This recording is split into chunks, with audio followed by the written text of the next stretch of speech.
Hello.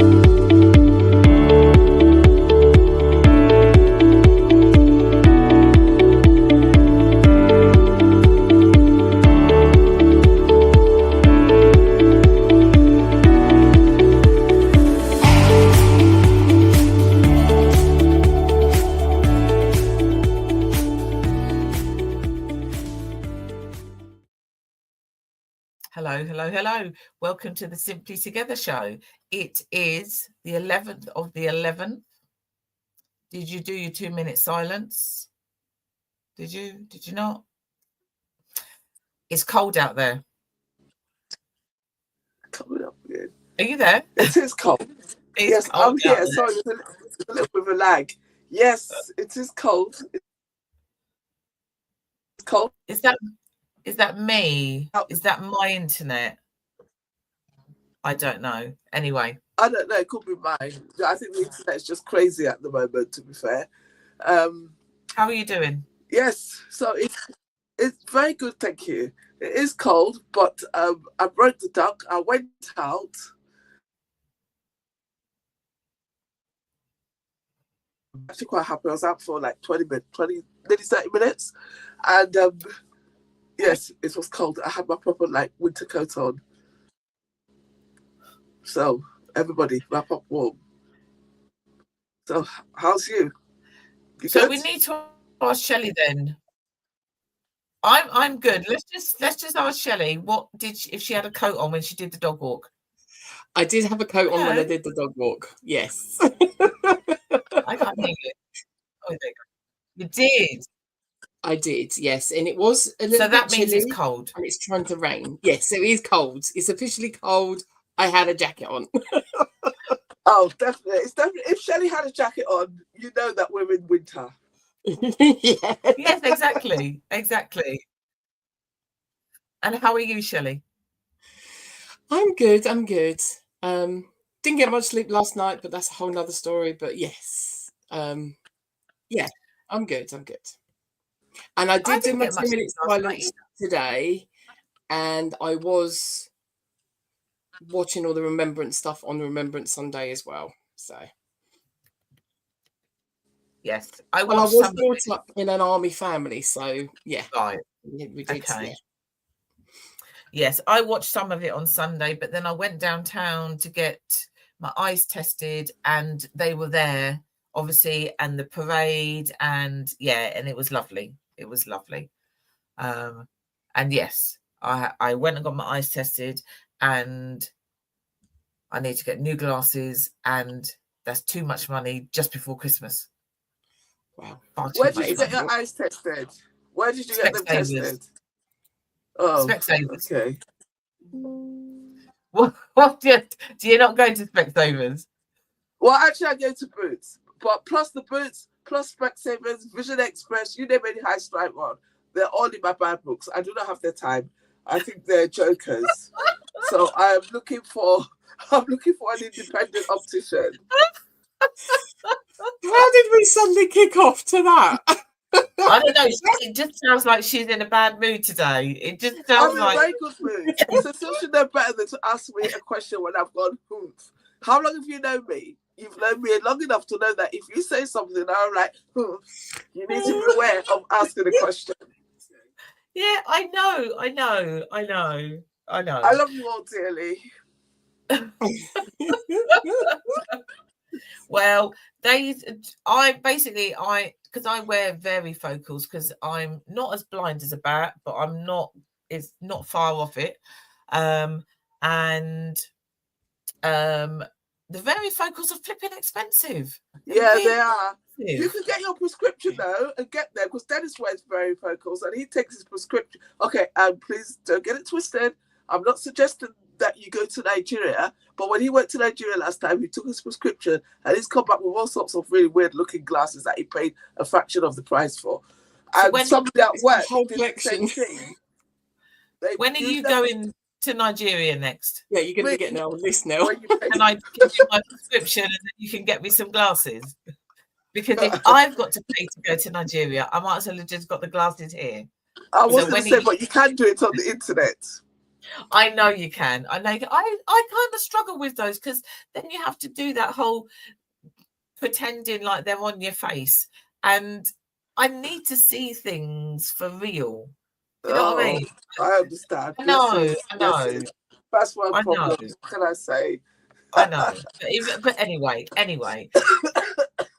We have we have a guest today. We need to behave ourselves. We have a guest today. And yes, I'm going to bring the guest on now. No, actually, Shelley is, so that I don't get wrong. It's nothing to get wrong. Yeah, well, you know, I press the button and then it doesn't happen, and it's like, oh God. So Shelley can bring her on, which she's not doing. I'll do it then. She's on. Oh, you're on. Have you got a delay, Cecile? Yes. I'm on. Oh my God, that's so funny. The stream has changed, by the way. Yeah. Oh my God, that is funny. Oh God. Yes, I have got a delay. Clearly, I have got a delay. Oh dear. Just bear with me. Hi, Lorna. Welcome to the madhouse. Happy to be here. Did we not just say 2 seconds ago this and that else? we did forewarn you. We did forewarn you. Right in, it's all right. Say that again. I said I'll slot right in. It's okay. That's good. That's exactly what we like. That is good. So, welcome, Lorna. Welcome. Start off by just telling us a little bit about you. What do you do? What have you got a job? What, you know, that kind of thing. Tell us. Okay, so my name's Lorna. I work with young people. I've worked with young people for about 6 years now. I started with a company called Directional. I was there for 4 years. Then I went into a youth offending prison. I was there for 8 months, and now I work for a company called St Giles, and I'm an embedded mentor in 3 schools across Bedfordshire. Fantastic. Yeah. Fantastic. Yeah. So we kind of vaguely know you from Directional because you was at our International Women's Day a couple of years ago, talking about what you was doing then with young people. You then went into a youth prison. Yeah. What was that like? It was interesting. It was definitely a change in career, which I don't know if I was expecting, but I enjoyed it. I really loved working there, but it was hard work. You empathise with the young people that are in there, because from working at Directional and trying to prevent young people offending and going into custody to then being on the flip side of it and working with young people in custody, it's a massive difference. But again, kind of the end goal is the same. So once they get released, it's making sure that they don't reoffend and kind of using the skills I've learned from Directional in there to educate them when they come back into the community. Did you only stay 8 months because there was something better along the way, or did you stay 8 months because of the whole environment and the whole system? Personally, it was the system. I don't agree with a lot of the stuff in the criminal justice system. Obviously, people offend and go into custody, but there were certain things that I didn't agree with, which then led me to kind of take a step back and then go back into the mentoring side of it, which is why. Are you able to share any of those things that you didn't agree with, or did you? It could get very political. The only reason why I'm asking is, I mean, obviously I was an administrator, but I did work for the prison service for a really long time, and so obviously we used to do IT that will support certain programs and things like that, and so I was just curious because I don't often get to meet people that worked on the other side, so that's only where my interest came from. But if you can't, that's fine as well. I think It was more so the young person's voice wasn't overly heard, in my opinion. Yeah. Others may disagree, but just from my observation and working there for 8 months, I just don't think the young person's voice was heard, regardless of their crime. So the reason why they were in there could have went from anything from petty crime all the way up to murder, but it's very much a case of the young person they're still underage and they still have a voice and they still need to be heard, and they've made a mistake, but there is a chance to be rehabilitated, especially at such a young age. So that was why. Was that, do you think that was it systemic? Is that the word? Do you think that was across the board or just at the establishment you were working in? I think it's across the board, if I'm being honest. I think not any one prison or youth custody or even adult estate. I think it is just across the board that criminals are looked at as criminals and don't have a chance to rehabilitate. But then I've worked with people who have been to prison, come out and made a massive difference. Yeah. It's being open-minded, and I don't think people in society are always open-minded to people that have offended and then come out and try to change their life around. Yeah. Isn't that the whole point, though?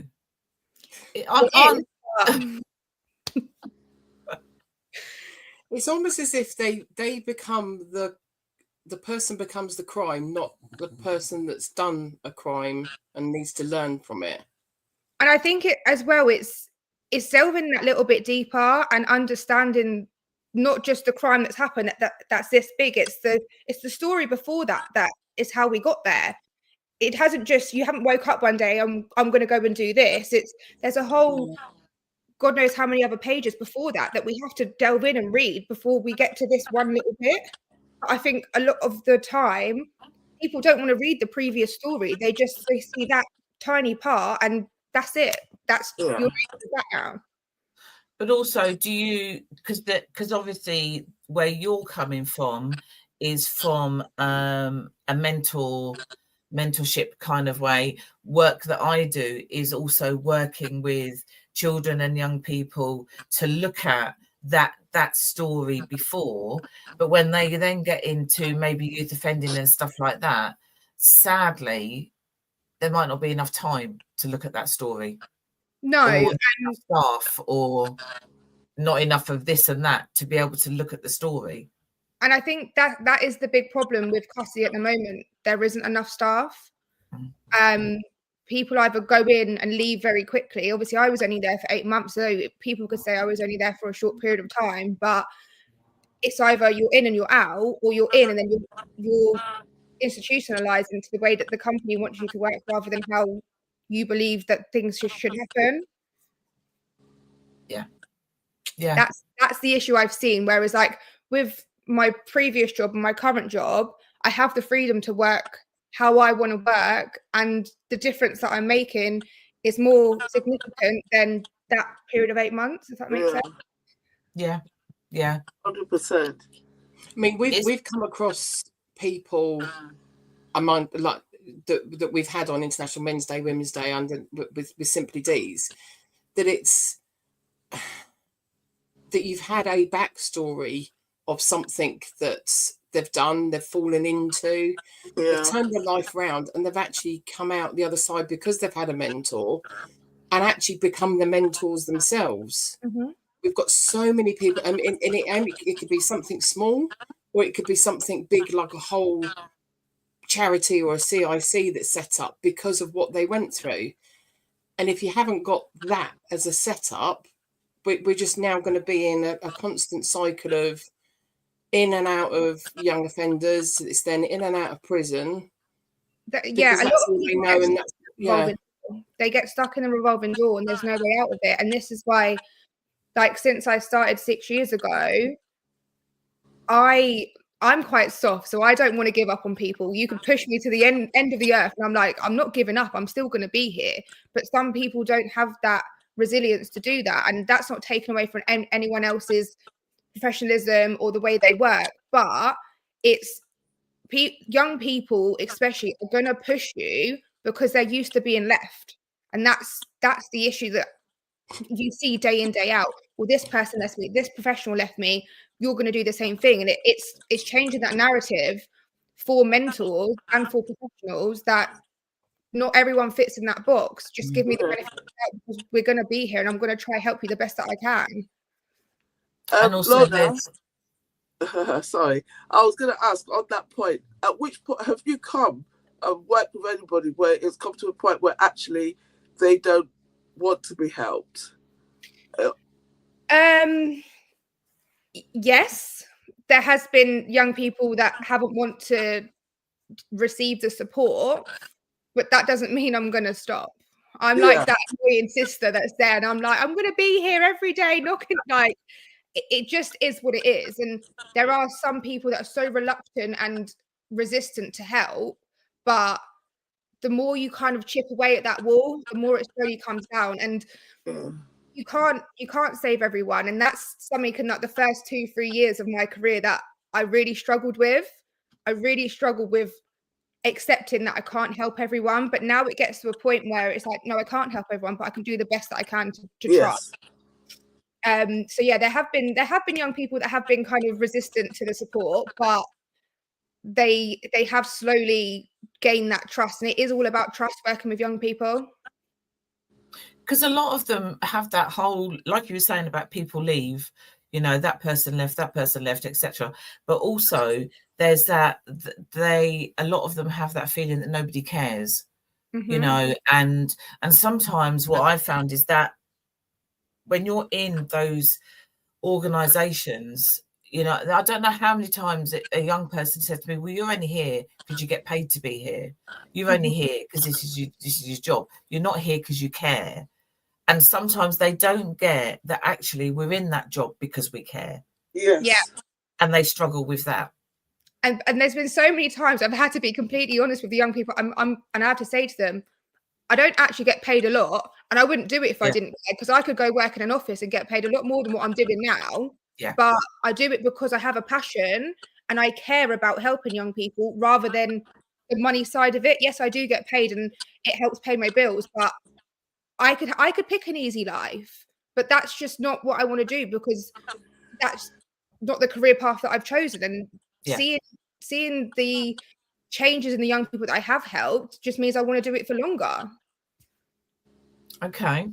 So what is it that you're doing now then? And what is it you've come to tell us about? So currently in my professional career, I work for a company called St. Giles. But I woke up on a random like Tuesday morning and thought I'm going to run a charity event. And I don't know why I did it. I kind of woke up and I was like, this seems like a great idea. So I'm running a charity event for my business name as such is called Beyond the Divide. So it is challenging misconceptions of young people. So I find a lot of the time when I speak to anyone, friends, family, strangers, and I tell them about my career, they have this conception of young people that I believe is wrong. Again, people's opinions are people's opinions, but it's challenging those misconceptions to help people understand why young people may act in a certain way or behave in a certain way or do certain things, and to kind of undo that label that is there. So I've got guest speakers coming in from different companies who have all different backgrounds, and they are coming to talk about their lives, their challenges, what they do now to work with young people, and their misconceptions that they believe people see of young people as well. So I've got someone who runs a soup kitchen for homeless people, young people in Luton. I have got one of my colleagues who he has been in prison, come out of prison, changed his life around, and now is the lead mentor of the company that I work for. Another person I used to work with is coming to do a talk as well, and then a woman who has worked closely with young people around Greenwood and county lines and stuff as well. Wow. So, and then if I have to talk brilliant in it as well, might dabble a little story in there, here and there. Okay, so it's at the rugby club, Luton Rugby Club, Newlands Road. Why should people come along? So it's not just the guest speakers that are going to be there. I've gone all out. So I've got a caterer, I've got a woman coming down with a bouncy castle and like a bubble dome. So I've offered it to small businesses to come and promote themselves as well. So rather than just having the guest speakers and everyone sitting there listening, I've got stalls. So I've got a woman come in to do bring her like Christmas gifty bits. Okay. A baker who has her own baking business. We've got candy floss and popcorn stalls. I haven't gone half-hearted for my first event, and I'm kind of should I have toned it down a bit? And every ticket, so when you buy a ticket, you get entered into the raffle as well. So there's a raffle on the day. So I've got prizes such as one-to-one football coaching, an Amazon voucher, lip filler vouchers, physio, sports massage vouchers. I've got loads of different vouchers. Lip fillers? Yeah, I've got a voucher for 1 mil of lip filler. Hopefully I win it. Oh my God. I'm sorry. I shouldn't have reacted that way. Oh my God. But that's just, I don't think it took a while for it to actually dawn. Exactly. I'm like, oh. Yeah, we've got a raffle on the day as well, so you can buy more tickets on the day. But like I said, we've got small businesses down there. There's a raffle. We've got caterers. There's another lady coming down promoting her like natural hair oils as well. There's loads of stuff. It's just a fun day. So so you've gone all out for this. So when you do your next one next year, you've really got to pull it out of the bag then, haven't you? Yeah, it'll be even bigger. I don't do things in half. This is my problem. And everyone I've spoke to and said I'm running an event, they're like, oh, but you don't need t-shirts made. I was like, the t-shirts are made. I've already done it. I've got t-shirt. Like everyone is like, Lorna, tone it down. And I'm like, I just can't. Like it needs to be amazing. But that's not a problem. For you to turn it down though. That's what I can say. That one, it's not a problem. It's not a problem. I would pay money to have that type of problem. It's but because that's you, isn't it? You're injecting your personality, how you are, into this event. Very yeah. And I think that is really important, especially now with the onset of AI. There's so much artificial stuff out there. Mm-hmm. I think it will be it's refreshing when you see people being their natural self and just getting on with it. And I think that's a really positive thing, personally. Thank you. It is. I mean, like Nike said, this is about you, as in this is your personality. This is what you like to do. You don't do things by half. So why would you do an event by half? You wouldn't. You're going to do it as a whole, and you're just going to make it as big as you can. And why not? Why not? Yeah. The thing is there's lots of events locally. There, quite often there's events going on. And you've got to do a little bit of something extra to get people in. But once you've done that first one and people then start to engage with you, you'll get more and more supporters. You'll get more and more people who want to know what you're doing. And that's the whole point, isn't it? That's the whole point. And one of the key reasons why I've kind of done it, because obviously my career is based around working with young people and that's my passion, but I'm raising money for Mind Charity as well. So I've signed up to run the Brighton Marathon next year for Mind Charity. Don't know why I've done it. I can't run. I'll be the one that's viral going over the finish line last. So you won't. But yeah, so I'm raising money for Mind Charity as well because I lost a friend to suicide at the beginning of last year.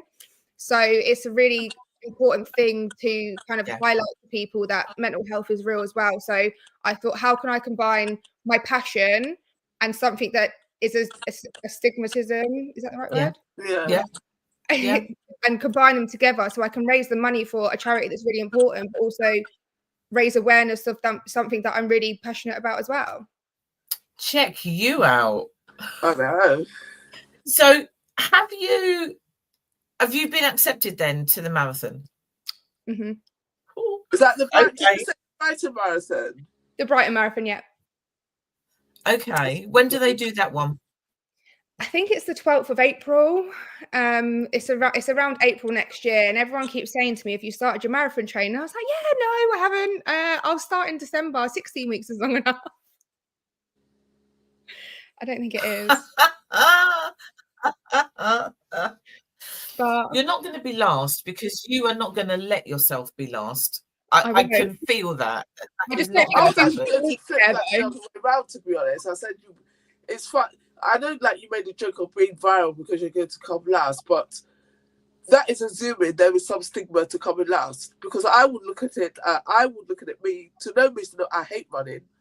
Walking is a challenge, talk less of running.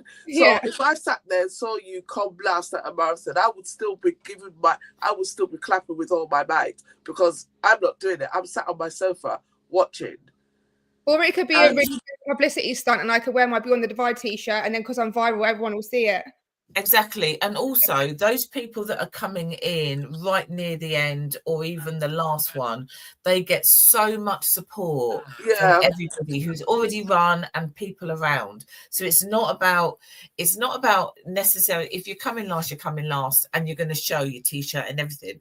However, I just think you and your personality, you're either going to do it as a publicity stunt, becoming last, or you are not going to come last, because you are going to be telling yourself, I am not going to come last. I won't allow it. Either way. I'll get people out the way last too. Okay, so one of the things you need to know is the exact date that you're doing that, so that we can promote it. The marathon. We're going to get you back on. We're going to get you back on, so that you can tell us when it is. Yeah.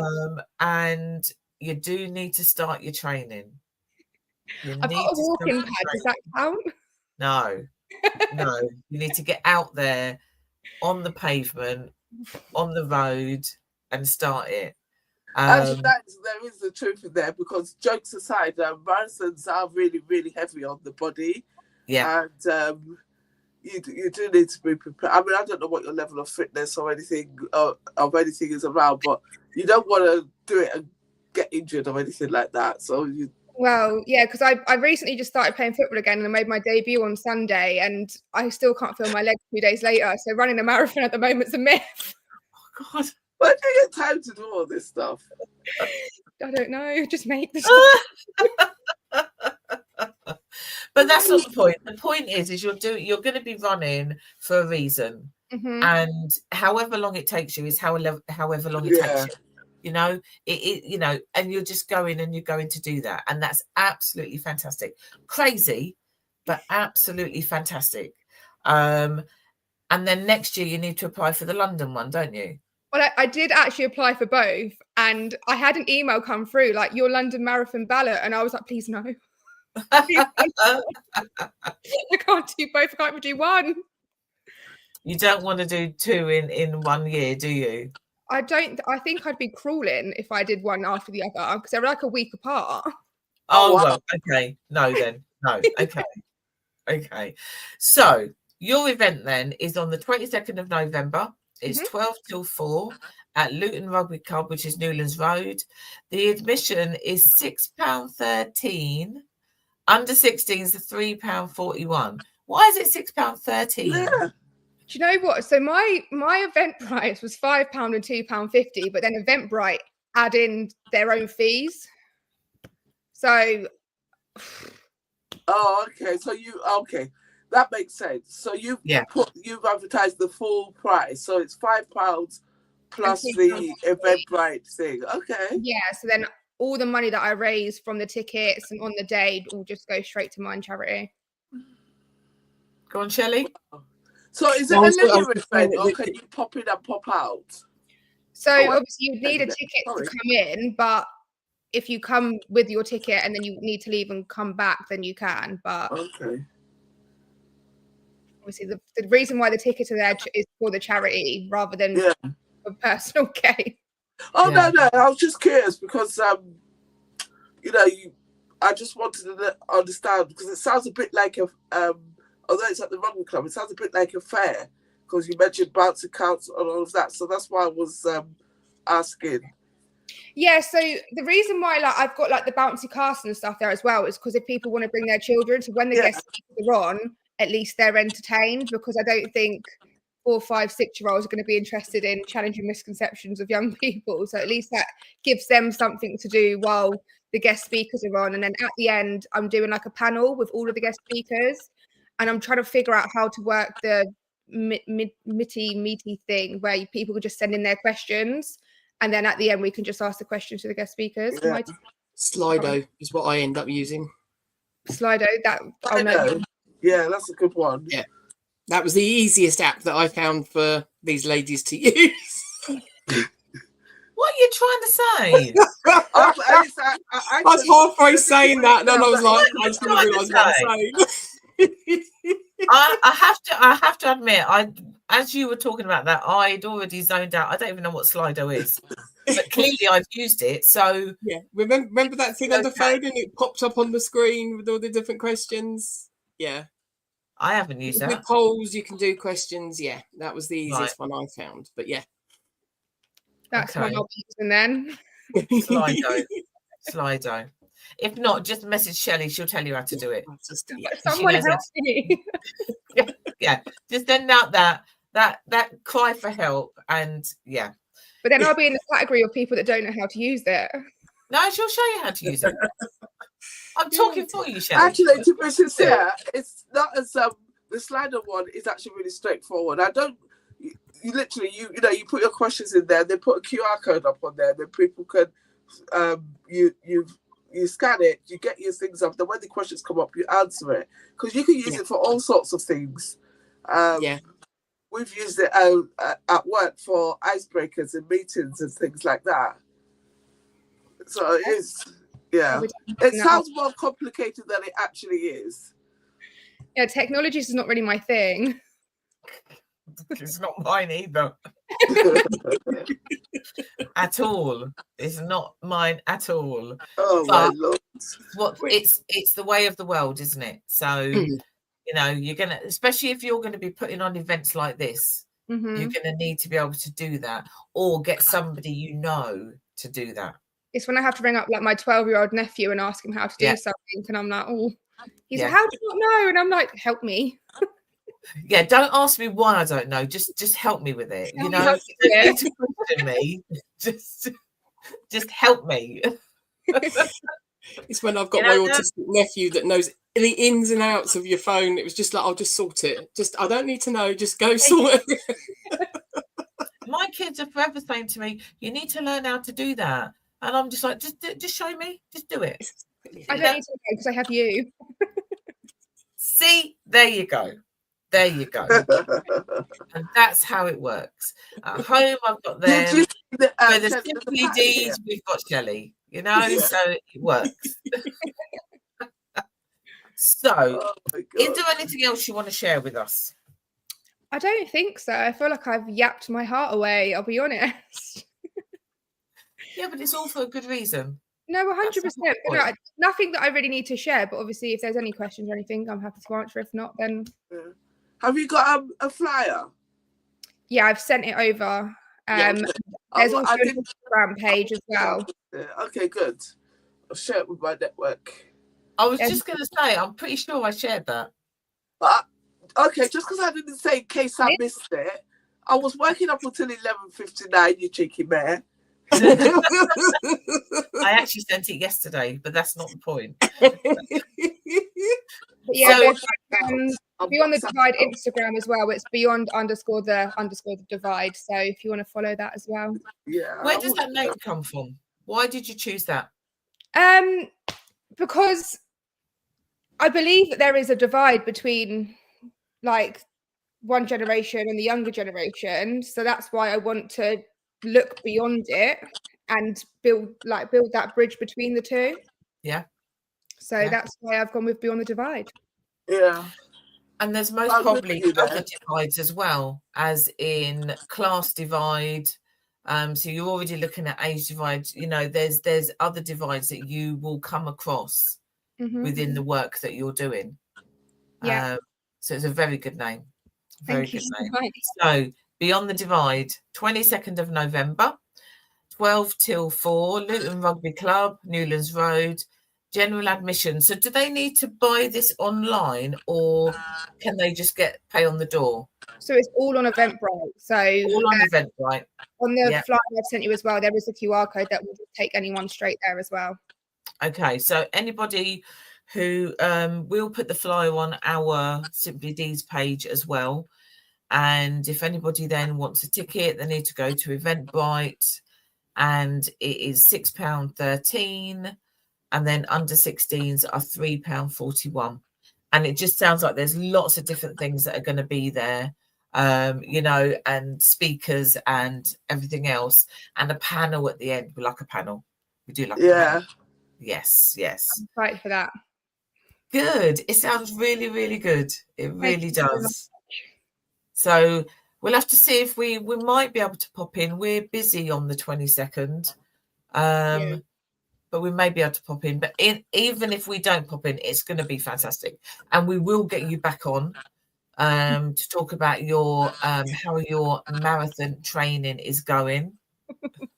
Are you following Sarah Cox, that's doing her marathons at the minute for children in need? No, I just say not to look at anyone running, because then it.